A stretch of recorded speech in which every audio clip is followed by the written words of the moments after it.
Hello my dear student, welcome back my YouTube channel. आज के इस वीडियो में हम आपके लेकर आए हूँ बिना पढ़े बोर्ड एग्जाम में कॉपी कैसे लिखें। जी हाँ, बिना पढ़े आप कॉपी कैसे लिख सकते हो। तो आज के इस वीडियो में हम बात करेंगे बिना पढ़े 400 प्लस नंबर या 450 नंबर कैसे लाएं बोर्ड एग्जाम 2025 के लिए। यह वीडियो बहुत ही इंपॉर्टेंट होने वाला है। जो छात्र बिल्कुल नहीं पढ़े हैं या बहुत ही कमज़ोर हैं तो उनके लिए यह वीडियो बहुत ही इंपॉर्टेंट है। और जो 95% नंबर लाना चाहते हैं बिना पढ़े, वह भी इस वीडियो में आपको बताऊंगा। मात्र सिर्फ आपको कितने तरीके, 6 तरीके बताऊंगा। अगर ये 6 तरीके आप फॉलो कर लेते हो, मेरी गारंटी आपका 95 नंबर कहीं नहीं जाएगा। जो पास होना चाहते हो वो भी अच्छे नंबर से लाने वाले हैं। अगर यदि आप क्लास 10th और 12th के विद्यार्थी हो तो वीडियो को ध्यानपूर्वक अंत तक देखना। अगर आपको कुछ नहीं आता, मतलब आपको बिल्कुल कुछ आता ही नहीं है, तब आप कैसे लिखोगे। कोई प्रश्न का उत्तर बिल्कुल नहीं पता, तब कैसे लिखना है आपको। आप कॉपी में क्या लिखोगे, यानी कि आपको कुछ आता भी नहीं, कॉपी में क्या लिखोगे, ये आपके अंदर प्रश्न उठते हैं ना। आप कुछ आता नहीं तो कैसे लिखना है। तो मैं बताऊंगा आपको पेपर कैसे हल करना है और कैसे क्वेश्चन को सॉल्व करोगे, ताकि एग्जामिनर आपको खुश होकर नंबर दे देगा। आपको कैसे लिखना है, कहाँ से स्टार्ट करना है, क्या क्या करना है, इस वीडियो में पूरी जानकारी लगेगी। बस आपसे रिक्वेस्ट है कि वीडियो को अंत तक जरूर देखना, क्योंकि आधा अधूरा वीडियो देखोगे तो आपको कुछ नहीं समझ में आएगा। अगर नहीं देखना चाहते हो अभी जाकर छोड़ सकते हो वीडियो को, लेकिन जिसे आप जानना है, जिसे सीखना है और जिसे बिना पढ़े कॉपी लिखना बोर्ड एग्जाम में, वो वीडियो अंत तक जरूर देखेगा। पूरी जानकारी इस वीडियो में मिलेगी। कहाँ मिलेगी? पूरी जानकारी इस वीडियो में मिलने वाली है। 95% मार्क्स पक्का आएगा। मतलब मेरी गारंटी, यह वीडियो अंत तक देख लेते हो तो मेरी गारंटी आपका 95% मार्क्स कहीं जाने वाला नहीं है। वीडियो लास्ट तक जरूर देखें। जी हाँ, वीडियो लास्ट तक जरूर देखें, तभी आपको समझ में आने वाला है। क्योंकि बिना आपको जब तक रुकोगे नहीं तब तक आप कुछ नहीं समझ पाओगे। इसलिए आपको वीडियो अंत तक देखना है। चैनल पहली बार है, लाइक और चैनल को सब्सक्राइब जरूर कर लेना। चलो वीडियो को शुरू करते हैं। अब यहाँ से आपका नियम नंबर 1 स्टार्ट हो जाता है। क्या आपको ध्यानपूर्वक देखना है। सबसे पहले आपको कॉपी मिलेगी और जिसको सही सही भरना है। मतलब क्या है, यहाँ पर क्या पूछ रहा है। सबसे पहले आपको कॉपी मिलेगी बोर्ड एग्जाम में। जब बोर्ड एग्जाम हॉल में जाओगे वहाँ आपको कॉपी मिलेगी, तो कॉपी को क्या करना है, सही सही भरना है। उसका नाम, रोल नंबर, पता आदि आपको क्या करना, कॉलेज नेम, पेपर कोड, ये सब आपको क्या करना, सही सही भरना है। अगर आप इसको सही से भरोगे ना तो एग्जामिनर समझ जाएगा आप पढ़ने में अच्छे हो और आपको नंबर अच्छा देता चला जाएगा। प्रश्न पत्र मिलते ही उसको एक बार जरूर पढ़ें। क्या करना है आपको, प्रश्न पत्र मिले तो उसको एक बार अच्छे से पढ़ लेना है भाई। देखो, जो आपका छठा वाला पॉइंट है, अगर ये समझ लिया तो समझ लो, इसको लास्ट में बताएंगे कैसे आपको क्या करना है। यही रामबाण औसत साबित होने वाला है अगर ये लास्ट वाला पॉइंट समझ लेते हो। अब देखिए, प्रश्न पत्र मिलते ही इसको एक बार जरूर पढ़े। देखो, आपको अच्छे से पढ़ लेना है, तभी तो आप पेपर स्टार्ट करोगे, कहाँ से लिखना है कहाँ से नहीं। अब यहाँ से आपका स्टार्ट होता है ऑब्जेक्टिव हल करने का तरीका या ट्रिक। यानी ऑब्जेक्टिव जो प्रश्न, बहुविकल्पी प्रश्न होते हो, उनको हल कैसे करें। आपको आता ही नहीं तो कैसे हल करोगे, इसकी जबरदस्त ट्रिक लेकर आया हूँ जो पूरे यूट्यूब पर आप किसी ने बताई ही नहीं होगी। तो चलो शुरू करते। देखिए, अगर आपको बहुविकल्पी प्रश्न में ये दिख जाए जो मैं बताऊंगा, अगर ये आपको एग्जाम में दिख जाए, पेपर में दिख जाए, तो आसानी से उसको ही कर देना। क्या कर देना, देखिए, इनमें से सभी आपको 4 बहुविकल्पी प्रश्न ए बी सी डी, इस प्रकार से 4 बहुविकल्पी प्रश्न दिए होंगे। उसका सही उत्तर आपको ओमार शीट पर करना होगा। अब इनमें से सभी कहीं पर दिख जाए, जैसे एग्जाम्पल मान लो, जैसे दिख जाए आपको, निम्नलिखित में से कौन सी रेशेदार फसल है। ये ट्रिक है आपको बहुत ही ज़बरदस्त। अगर आपको कहीं पर दिख जाए, जैसे प्रश्न एग्जाम्पल है, निम्नलिखित में से कौन सी रेशेदार फसल है, कपास, जूट, प्राकृतिक रेशम, इनमें से सभी। तो इसका आपको कौन सा राइट करना है, इनमें से सभी। मतलब देखो, कपास भी है, जूट भी, प्राकृतिक रेशम, क्या हमारी ये एक कैसी है, रेशेदार फसलें हैं या नहीं। कपास भी, जूट भी है, प्राकृतिक रेशम, जो हमारे क्या बनाए जाते हैं, वस्त्र बनाए जाते हैं। तो यहाँ पर इसमें देखो दिख रहा होगा इनमें से सभी, ये दिख रहा है ऑप्शन। तो हमारा करेक्ट आंसर क्या हो जाएगा, यही वाला राइट हो जाएगा। तो आपको आंखी मीच बंद करके आपको क्या करना, यही टिक लगा देना, आपका 1 नंबर पक्का हो जाएगा। मेरी ये गारंटी है, कोई भी काटेगा नहीं। अब इसके बाद अगला क्या स्टार्ट होता है, अगला आपका यहाँ पर अगर स्टार्ट हो जाए, इनमें से कोई नहीं। अगर आपको पेपर में दिख जाए इनमें से कोई नहीं, तो आपको आंख बंद कर कर वहीं पर टिक लगा देना। एग्जाम्पल के लिए जैसे दिया है, डीएनए पाया जाता है, यानी डीएनए किस में पाया जाता है, कोशिका द्रव्य में, केंद्रक में, कोई केंद्रिका में, इनमें से कोई नहीं। तो आपको पता होगा डीएनए आपका केंद्रक में पाया जाता है, लेकिन यहाँ पर कोई ऑप्शन ही नहीं है, तो इसमें इनमें से कोई नहीं ऑप्शन आ गया। तो हमारा किस पर टिक लगा दोगे, इनमें से कोई नहीं, तो ये भी हमारा नंबर 1 मिल जाएगा। इस प्रकार के आपके बहुविकल्पी प्रश्न दिख जाए आप आसानी से कर देना।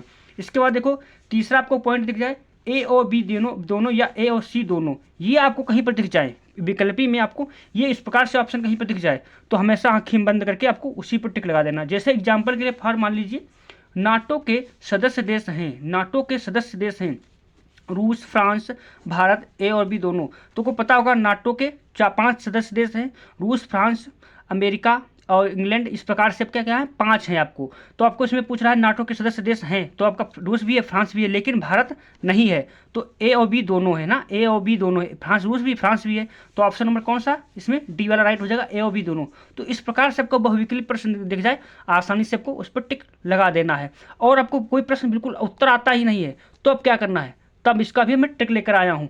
तो आपके इसका आप बस वीडियो अंत तक बने रहें और लाइक और सब्सक्राइब जरूर कर लेना। देखिए अब चौथा पॉइंट आ जाता है शुद्ध जल का पीएच मूल्य। जैसे कि प्रश्न आ गया आपको कहीं पर एक, मान लो किसी में आपको ये प्रकार के दिए ही नहीं ना, या इनमें से कोई नहीं, इनमें से सभी या ए बी दोनों, ये प्रकार से आया ही नहीं, अलग अलग सभी आ गए, तब कौन सा टिक लगाओगे? तब क्या करना है आपको, कुछ नहीं करना है। देखो इस प्रकार से 4 बहुविकल्पी प्रश्न दिए होंगे।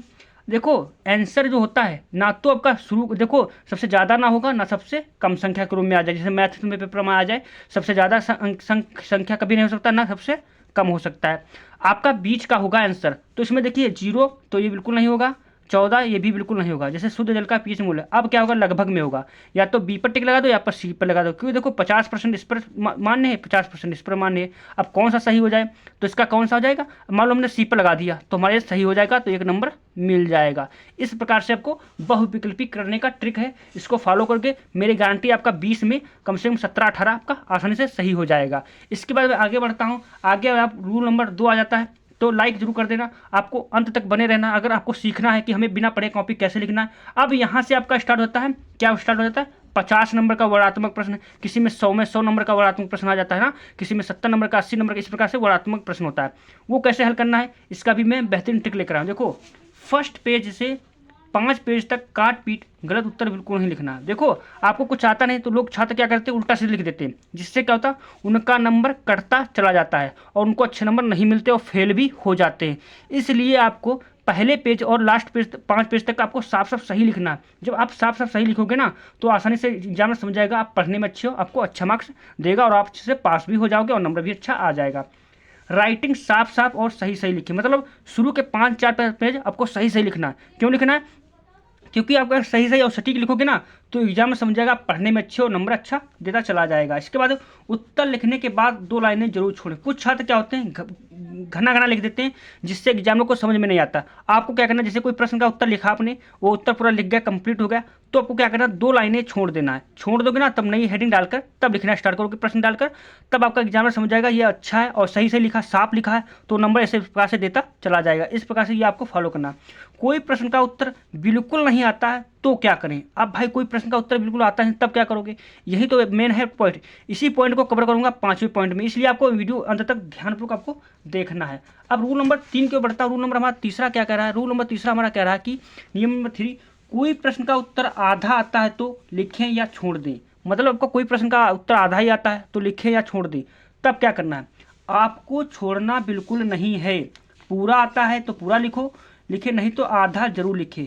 यानी कि आपको मान लो कोई प्रश्न का आधा उत्तर आता है तो छोड़ोगे, नहीं छोड़ना। क्यों, अगर आप छोड़ देते हो, क्योंकि यहाँ पर देखिए हमने क्या लिखा, क्योंकि एग्जामिनर स्टेप मार्केटिंग से नंबर देता है। अब स्टेप मार्केटिंग क्या होती है, मान लो कोई प्रश्न 6 नंबर का है, मान लो जैसे जीवन परिचय, क्या है जीवन परिचय। अब यहाँ पर जीवन परिचय आपका दिया होता 3 + 2, इस प्रकार से बराबर 5 नंबर का होता है ना। अब मान लो आपने सिर्फ जीवन परिचय लिखा, उसकी रचनाएं नहीं लिखी, तो क्या करेगा एग्जामिनर, आपको क्या 1 भी नंबर नहीं देगा, देगा कितना देगा, 3 मार्क्स देगा, क्योंकि आपने 3 नंबर का काम कर दिया लेकिन ये 2 नंबर की रचनाएं नहीं लिखी, इसलिए आपको कितना मिल जाएगा, 3 मार्क्स मिल जाएगा।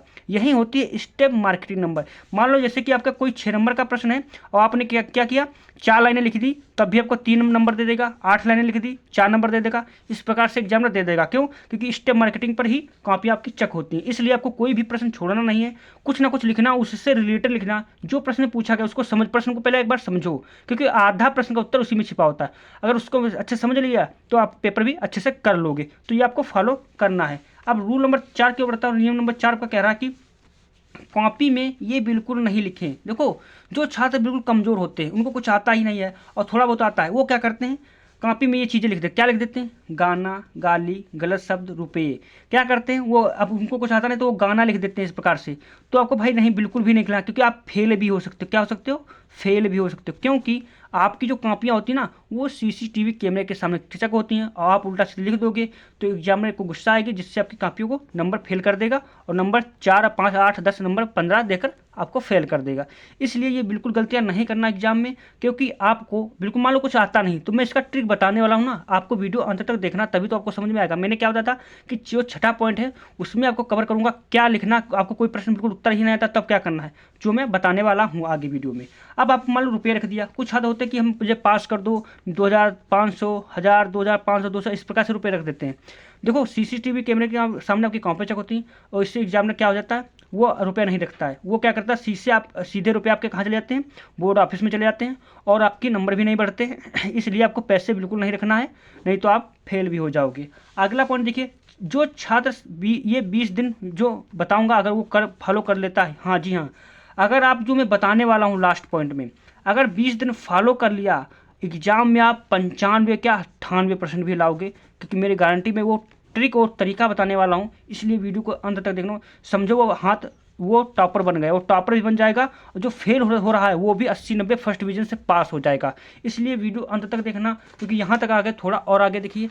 अगला पॉइंट हमारा क्या है, अगला प्रश्न है, देखिए नियम नंबर 5, कोई प्रश्न का उत्तर बिल्कुल नहीं आता तो क्या करें। जी हाँ, अब मान लो कोई प्रश्न का उत्तर आता ही नहीं तो क्या उसको छोड़ दें, नहीं छोड़ना है। मैं बता रहा हूँ ना ट्रिक, क्या ट्रिक है, तो आपको क्या करना है, प्रश्न का मुख्य टॉपिक पकड़ो। अब प्रश्न का मुख्य टॉपिक मतलब, जैसे कोई प्रश्न आपका पूछ दिया गया, मान लो आपका सामाजिक विज्ञान में पूछ दिया गया, भारत में पाई जाने वाली मिट्टियों का वर्णन कीजिए, इस प्रकार से आपका प्रश्न पूछ दिया गया। अब आपको कुछ पता नहीं तो क्या करोगे, हमने क्या था, मुख्य टॉपिक पर दो। अब इसमें मुख्य क्या है, इसमें दिख रहा सबसे मेन, इसमें दिख रहा है मिट्टियाँ दिख रहा है।